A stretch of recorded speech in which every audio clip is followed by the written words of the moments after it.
कि हमको जिन जिन मंदिरों को लगता है तोड़कर मस्जिद बनाई गई है, दरगाह बनाई गई है, उसको लेकर हम कोर्ट में जा रहे हैं। मैम हर डिस्ट्रिक्ट में आप कहेंगे सबको तोड़ के बनाया गया है, ऐसे तो विनोद जी, अशोक ने क्या सारे मस्जिदों को तोड़ के, क्या सारे मस्जिदों को, मंदिरों को तोड़ के बनाया गया है? नामिका जी, बहुत गंभीर मसला है, इस पर गंभीर डिबेट होनी चाहिए और गंभीरता के साथ होनी चाहिए। मुझे लगता है कि इस विषय को जो है ना, ये लोग दाएं बाएं करने की कोशिश कर रहे हैं। कभी घुमाते हैं पत्थरबाजी में, तो कभी घुमाते हैं ये जो है उसमें 1991 के प्लेसेस वर्शिप एक्ट। इन सब बातों को कैटेगोरिकली जवाब दूंगा मैं।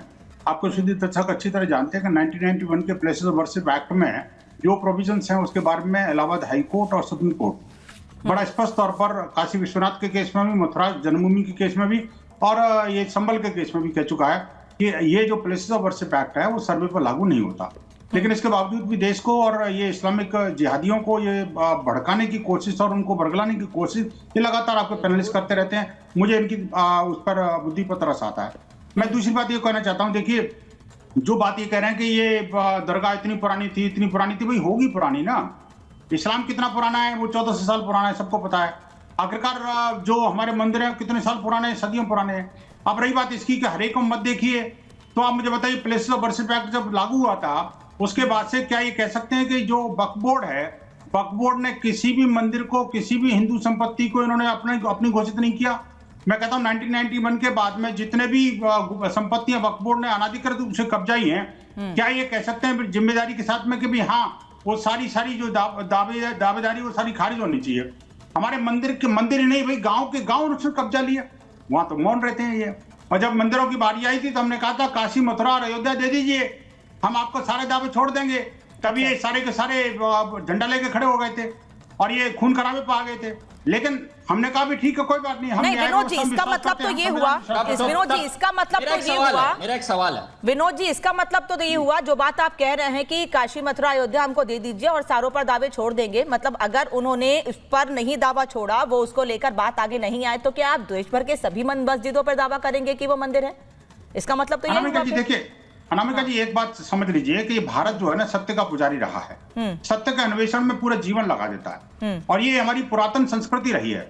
हम सच्चाई की खोज अनवरत रूप से करते रहते हैं और अगर मान लो सच्चाई की खोज में हमें जहां भी शक नजर आता है कि यहाँ पर कोई झूठ है, उसको उजागर करने के लिए, उसको अनवेल करने के लिए हम पूरी शक्ति लगा देते हैं। तो समाज जुटा है। मैं कहता हूँ एक मंदिर में एक मस्जिद की बात हो, 2 की हो, 4 की हो, 50 की हो, 1000 की हो, इसमें कैसे किसी को सीमा में बांधा जा सकता है? भाई ये संविधान प्रदत्त अधिकार है, इनको भी अधिकार है। मैं कहता हूं अगर ये जैसे एक पैनलिस्ट ने, इस्लामिक पैनलिस्ट ने कहा था कि भाई हमें तो ऐसे तो मंदिरों के अंदर भी मस्जिद नजर आएगी, मैंने देख लो ना भैया, कौन मना करता है? अगर आपके अंदर ऐसी कोई पावर है, आप उसको प्रूव कर सकते हैं तो आइए ना मैदान में, हम कौन मना करते हैं? हमें पता है कि हजारों मंदिरों को तोड़ करके और ये मस्जिद नुमा ढांचे खड़े गए गए थे हमारे किसी मस्जिद से। और बिलाल खान, फिर मैं अमित जी के पास जाऊंगी। अमित जी माफी चाहूंगी, देर से आ रही हूँ आपके पास। बिलाल खान, विनोद अधिकारों पर कुठाराघात करोगे और हमसे बार-बार पूछोगे कि और कितने और। विनोद जी आ गई आपकी बात। मानसिकता इनकी है, वो नफरत। विनोद जी सुन लीजिए, विनोद जी की जो मानसिकता है ना देश में नफरत फैलाने की, वही इनकी जुबान पे है, जो इनके दिल में है, वो इनकी जुबान पे। अरे सुन लीजिए, मैं आपके बीच में नहीं बोला विनोद जी, एक मिनट सुन। अरे संजुदा जो है, सुन लीजिए, नहीं समझ में आ रहा है, एक करके बोलिए। विनोद बंसल रुक जाइए, सर आ रही हूँ। विनोद जी रुकिए आप। ये कौन सी नफरत की बात कर रहे हैं अनामिका जी? आप इनको अनवरत रूप से बोलने की परमिशन दे रहे हैं? सर मैं दोनों की बात सुनूंगी ना, दोनों की बात सुनेंगे। विनोद जी आपकी भी सुनेंगे, बिलाल खान की भी सुनेंगे। नहीं, कहाँ सुन रहे हैं? मैं कहता हूँ मेरी बात पूरी नहीं जब तक बिलाल को। अच्छा चलिए 10 सेकंड और बोलिए, फिर बिलाल खान के पास जाऊंगी। बोलिए 10 सेकंड और बोलिए। इतना बोल रही है, बिलाल खान रुक जाइए, 10 सेकंड रुक जाइए। बिलाल खान रुक जाइए, 10 सेकंड। बिलाल खान नहीं आ रही है, विनोद जी अपनी बात पूरी कीजिए। देखिए इनको बोलिए कि डिबेट पर, टॉपिक पर रहें। और ये नफरत शब्द, 3-4 शब्द रट रखे हैं, संविधान नफरत, और उन्हीं की दोनों की धज्जियां उड़ाते हैं। मैं कहना चाहता हूँ आखिरकार ये संविधान 3-4 दिख रखे हैं, जिहादी फलाने, ये छोड़ दे मेरे भाई। सर्वे का ऑर्डर कोर्ट ने दिया है, तो आप मानोगे कि नहीं मानोगे? और मैं कहता हूँ आपको साधुवाद देना चाहिए, आपको कृतज्ञता व्यक्त करनी चाहिए हरिशंकर जैन और विष्णु शंकर जैन की, जो अपना सारा जीवन, सारा कुछ छोड़ करके और इस धर्म कार्य में लगे हुए हैं, सत्य के अन्वेषण में लगे हुए हैं, भारतीयता, भारतीय संस्कृति को नहीं। लेकिन विनोद जी, अगर आपके लिए धर्म है तो उनके लिए भी धर्म है ना, इसीलिए तो वो कह रहे हैं, कि तमाम मस्जिदों पर दावे क्यों किए जा रहे हैं, मस्जिदों को निशाना क्यों बनाया जा रहा है? रुकिए सर, आ रही है बिलाल खान। सुन लीजिए, मैं जवाब दे देता हूँ आप प्लीज। देखिए ये दोनों इनकी पूजा करना चाहते करिए, इनका वेलकम है।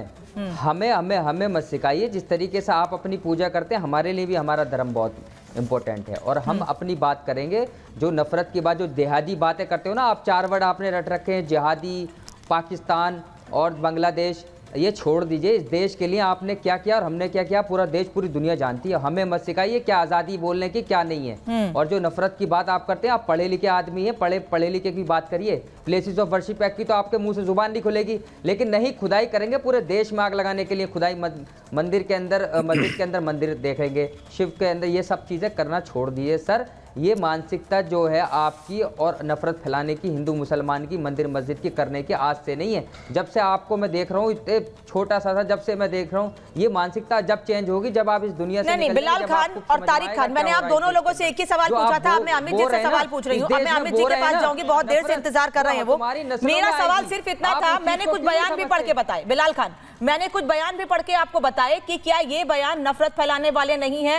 मैं बार बार कह रही हूं, मामला कोर्ट में है, उसके पहले नफरत है, षड्यंत्र है, देश को बांटने की कोशिश है, ये है, उल्टा है, सीधा है। ऐसे बयान क्यों?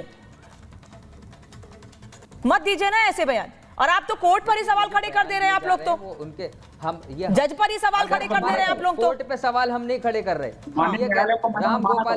राम गोपाल जो एक पार्टी के नेता हैं, उन्होंने जो अपनी बात की है उसका जवाब उसके प्रवक्ता देंगे, हम उसका जवाब नहीं देंगे। चलिए तारिक खान देंगे, लेकिन अमित गोयल के पास जा रही हूँ। अमित जी, आपने सबकी बात को सुन लिया है और भारतीय जनता पार्टी, मुझे पता है एक राजनीतिक पार्टी है, इसमें खुलकर आप कुछ नहीं बोलेंगे क्योंकि मामला कोर्ट में है। लेकिन कई ऐसे नेता हैं जो ये कह रहे हैं कि सर्वे हो जाने दो, सच्चाई सामने आ जाने दो, दिक्कत क्या है। और वही बात हिंदू धर्मगुरु भी कह रहे हैं। देखिए अनामिका जी, पहली बात तो मैं बता दूं कि अभी दरगाह शरीफ अजमेर के लिए जो कोर्ट का ऑर्डर आया है, उन्होंने सिर्फ नोटिस जारी किया है, सर्वे का कोई ऑर्डर नहीं आया है। अभी जो उनमें याचिका वाद दायर हुआ था, उस वाद के लिए 3 लोगों को अपनी बात कहने के लिए नोटिस इशू किया गया है कि आइए आप भी अपना पक्ष रखिए। देखिए देश में 2 स्थितियां हैं।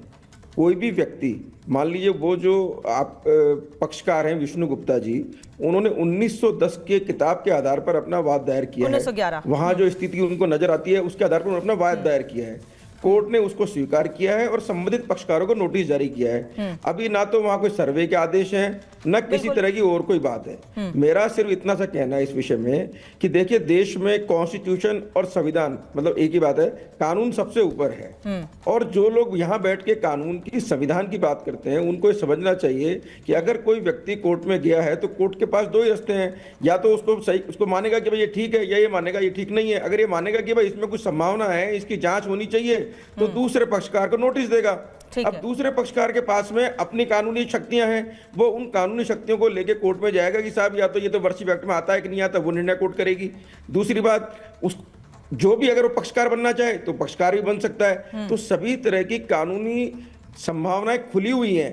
अभी इस तरह की राजनीति नहीं करनी चाहिए, पहली बात तो ये है। दूसरी बात मैं कहना चाहता हूँ, मेरे जो नहीं, वो ये कह रहे हैं, वो दावे पर ही सवाल खड़े कर रहे हैं अमित गोयल जी। वो तो दावे पर ही सवाल खड़े कर रहे हैं। वो कह रहे हैं कि दावे ही क्यों कीजिए, चोर कोतवाल को डांटे, दावे ही क्यों किए जा रहे हैं। मुमताज अनामिका जी, मैं अपनी उल्टा चोर कोतवाल को डांटे। मैं इतना सा कहना चाह रहा हूँ, यहाँ पर जो मुस्लिम पक्ष के हमारे मित्र बैठे हैं, मैं उनको एक्स हिंदू भी कह सकता हूँ, क्योंकि यहाँ पर तो जितने भी लोग हैं इस देश में सब पूर्वजों, सबके पूर्वज हिंदू ही थे। लेकिन मैं कह रहा हूँ कि अगर अपने कॉन्स्टिट्यूशन ने अपने तो हमारा भी सीना फाड़ के देखो, आज हमारा पड़ोसी आओ सीना चीर के देखो, तो हम कोर्ट में जाएंगे, अब कोर्ट फैसला करेगा हम हिंदू हैं कि मुस्लिम है, कौन है ये, कौन गलत है। तो थोड़ा मेरा कहना है पेशेंस अपने को रखना चाहिए। अपने को कोई ऐसी स्थिति नहीं करनी चाहिए जिससे किसी तरह की देश का माहौल खराब। मेरा निवेदन